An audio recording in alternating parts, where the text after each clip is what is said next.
shacabka ku nool ismaamulka Nairobi ayaa doonaya in maamulka soo socda uu wax ka qabto qiimaha sare ee nolosha, shaqo la'aanta iyo helitaanka biyo nadiif ah. Ra'yi ururin cusub oo ay samaysay hay'adda Infotrack Research and Consulting oo saaka soo baxday ayaa muujinaysa in saddexdan arrimood ay yihiin kuwa ugu waaweyn ee dadka magaalada doonayaan in wax ka qabto barasaabka soo socda. Ra'yi ururinta la sameeyay ayaa sidoo kale muujinaysa in 73% dadka reer Nairobi ay dareemayaan in dalka uu ku socdo jiho qaldan. Marka la eego sababaha keena dhibaatooyinka dhaqaale, shacabka Nairobi ayaa inta badan dareemayaan in ay sababeen maamul xumo iyo musuqmaasuq.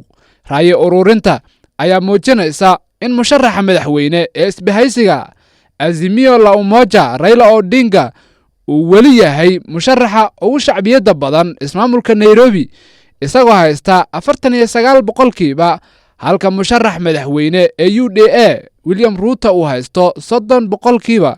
Hogaamiyaha xisbiga Roots Professor George Wajakoya ayaa haysta 5% shacbiyada dadka Nairobi, halka musharaxa xisbiga Ajano Party David Waihiga uu galay kaalinta afraad isla markaana haysto 3%.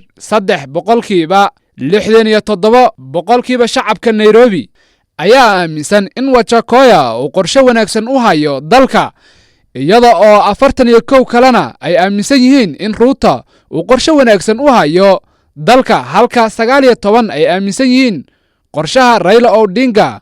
Musharaxa xilka barasaabka ee Nairobi ee xisbiga UDA Johnson Sakaja ayaa ah kan ugu caansan isagoo helay 39%, halka musharaxa Jubilee Boycard Igathe uu haysto 33% taageerada shacabka reer Nairobi.